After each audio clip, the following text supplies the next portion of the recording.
Oi, tudo bem? Hoje estou refletindo em Isaías 53 e eu gostaria de dividir com você que tem interesse de ouvir. Olha o que a palavra de Deus diz para mim e para você em Isaías 53. O povo diz: quem poderia crer naquilo que acabamos de ouvir?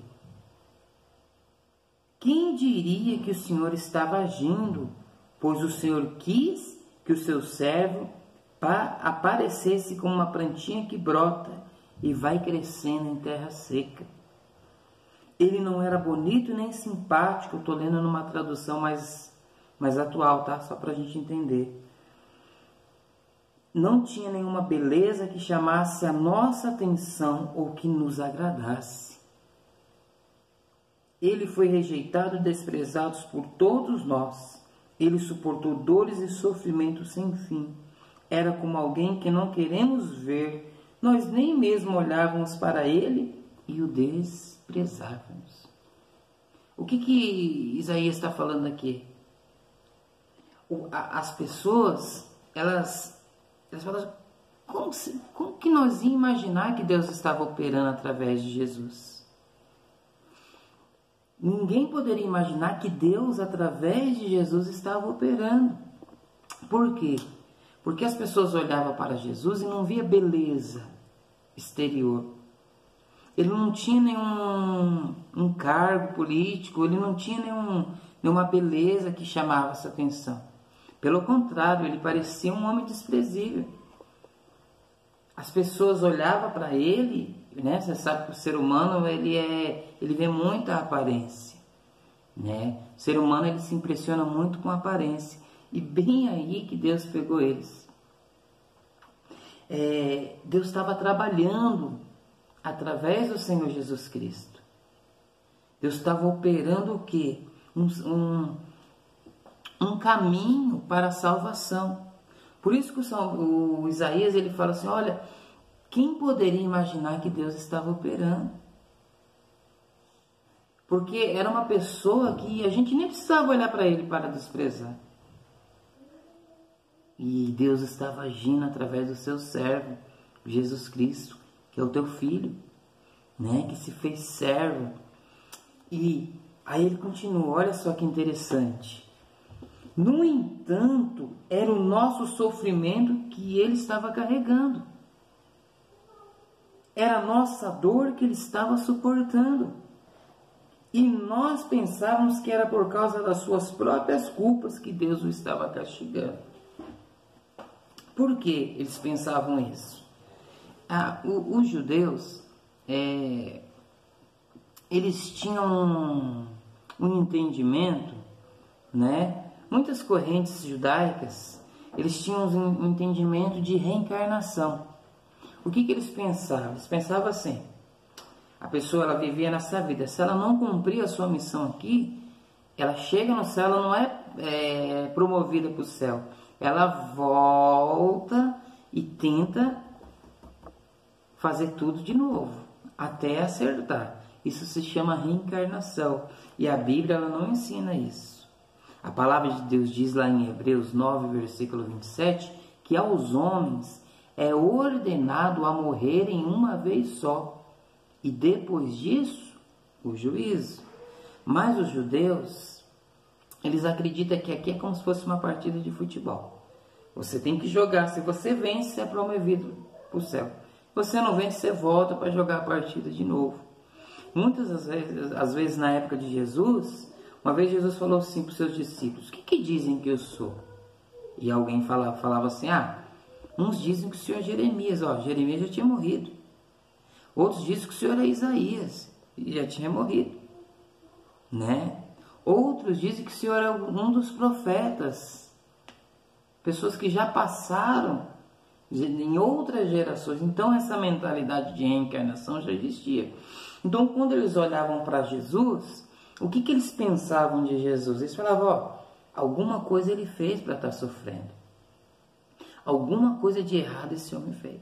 Ou em outra vida, ou Deus está castigando ele agora. Então as pessoas olhavam, elas não conseguiam entender que Jesus estava sofrendo para eles não precisar sofrer. E para mim não precisar sofrer, e para você não precisar sofrer. Porque a reencarnação não existe. Não haja reencarnação. Você tenta que não deu certo, você volta. Vai jogar a partida de novo. Não, Jesus já veio e sofreu por mim, por você, e já nos deu a vitória. Por isso que eles falam que a nós pensavam que era por causa das suas próprias culpas, que Deus estava castigando, que Deus o estava maltratando e ferindo. Porém, ele estava sofrendo por causa dos nossos pecados. Estava sendo castigado por causa das nossas maldades. Olha só. Nós somos curados pelo seu castigo, pelo castigo que ele sofreu. Somos sarados pelo sofrimento que ele recebeu. Todos nós éramos como ovelhas que se havia perdido. Cada um de nós seguiu o seu próprio caminho, mas o Senhor castigou o seu servo e fez com que ele sofresse o castigo que nós merecíamos. Você está entendendo aqui? A essência do Evangelho é essa. O Senhor Jesus Cristo, ele veio para sofrer o castigo que nós merecíamos. Ou seja, a Bíblia está dizendo, a palavra de Deus está dizendo que eu e você merecíamos um castigo. Por quê? Por causa dos pecados que nós sofremos, que nós praticamos aqui.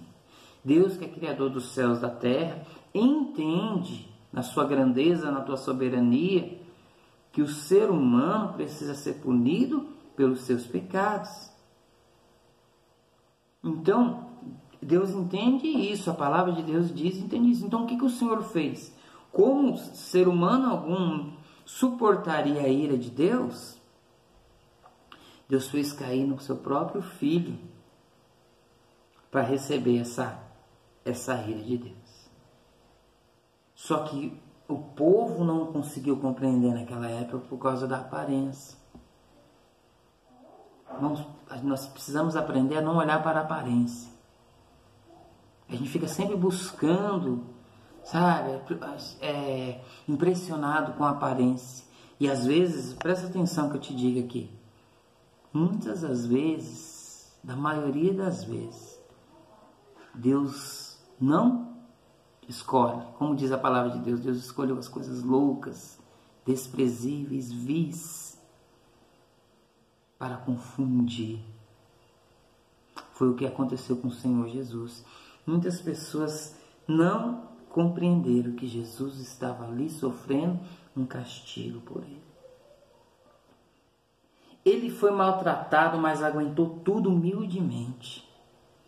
Ele não disse uma só palavra, ficou calado como um cordeiro que vai ser morto. Como uma ovelha, quando corta sua lã, foi presa, condenado e levado para ser morto. E ninguém se importou com o que ia acontecer com ele. Ele foi expulso do mundo dos vivos. Foi morto por causa dos pecados do nosso povo. Foi sepultado ao lado dos criminosos. Foi enterrado com os ímpios, embora nunca tivesse cometido nenhum e nem tivesse cometido crime algum e nem tivesse dito uma só mentira. O Senhor Deus diz: eis aqui, eu quis maltratá-lo e fazê-lo sofrer. Ele sofreu na sua vida como sacrifício para tirar os pecados. Foi o caminho que Deus, na sua soberania, escolheu para mim e para você. Mas Deus foi lá e ressuscitou ele. Se fazer uma conjectura simples para nós entendermos essa palavra aqui, o salário do pecado é a morte. É como se a morte fosse um jogo de xadrez. Uma conjectura, tá? Quem somos nós para entender as grandezas e a profundidade de Deus? Mas um jogo aqui de xadrez. O salário do pecado é a morte. Ou seja, você pecou, você tem que morrer. Então, qual que foi a vitória de Jesus? Jesus não pecou e a morte falou: você vai morrer, você vai ter que morrer, você morreu. A morte veio para ele. Só que a morte não teve legalidade dele. sobre Jesus porque ele não pecou. Foi um checkmate de Deus sobre a morte, você está entendendo? E agora, todos nós que cremos em Jesus e se unimos com ele, venceremos a morte. Não preciso reencarnar, eu não preciso vir aqui outra vida para melhorar, não. Jesus foi lá e já me deu a vitória, o caminho da promoção para ir para o céu. Oh, aleluia, graças a Deus. Jesus venceu a morte. A morte falou assim, ó, Adão, você vai morrer por quê? Porque você pecou. Caim, você vai morrer porque você pecou. José, você vai morrer porque você pecou. Pedro, você vai morrer porque você pecou. Aí chegou diante de Jesus e foi para ele. Mas espera aí, não validou, não foi validado no mundo espiritual porque ele não pecou. E aqui que está a nossa vitória. De uma forma simples de te explicar aqui. Olha o que diz o apóstolo Paulo em 2 Coríntios capítulo 15, versículo 17. Olha só. Quem está unido com Cristo é uma nova pessoa. Acabou-se o que era velho e já chegou o que é novo. Tudo isso é feito por Deus, o qual por meio de Cristo nos transforma de inimigos em amigos dele. E Deus nos deu a tarefa de fazer com que os outros também sejam amigos dele. A nossa mensagem é esta: Deus não leva em conta os pecados dos seres humanos. E por meio de Cristo, Ele está fazendo que eles sejam seus amigos. E Deus nos mandou entregar a mensagem que fala de maneira como Ele faz com que eles se tornem seus amigos. Portanto, estamos aqui falando em nome de Cristo, como eu estou aqui hoje, estou falando em nome de Cristo. E nós pedimos a vocês que deixem que Deus transforme de inimigos em amigo dele. Em Cristo não havia pecado, mas Deus colocou sobre Cristo a culpa dos nossos pecados, para que nós, em união com eles, vivamos de acordo com a vontade de Deus. Então, hoje eu estou aqui, como o apóstolo Paulo ali, falando, olha, deixe que Deus transforme vocês de inimigos a amigos. Como? Se rendendo a Cristo, servindo a Cristo, vivendo uma vida como amigos de Deus. Antes nós éramos separados do pecado. Por quê? Porque Deus é santo. Água e óleo não combinam. Deus e pecado não combinam. Não tem como o pecado e Deus. Não tem como. Homem algum suportaria e morreria. Homem algum, misericórdia, misericórdia, só de pensar. Mas Deus, a palavra de Deus diz que Deus não se leva em conta os pecados do passado, da nossa vida. Então, ou seja, eu aceitei Jesus Cristo aqui e deixei Ele me transformar em uma nova pessoa, uma nova criatura.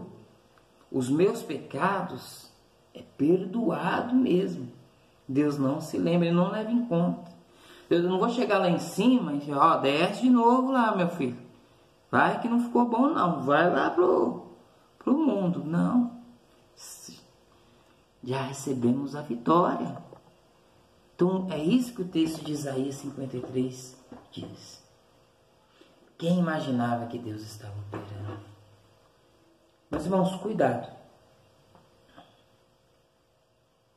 Para você também não imaginar que Deus está operando e perder a sua bênção. Perder a sua vitória. Amém? Deus te abençoe, te guarde e que você possa ir, receber Jesus Cristo como seu Salvador. E se você já recebeu, fique firme. Fique com Deus, Deus abençoe.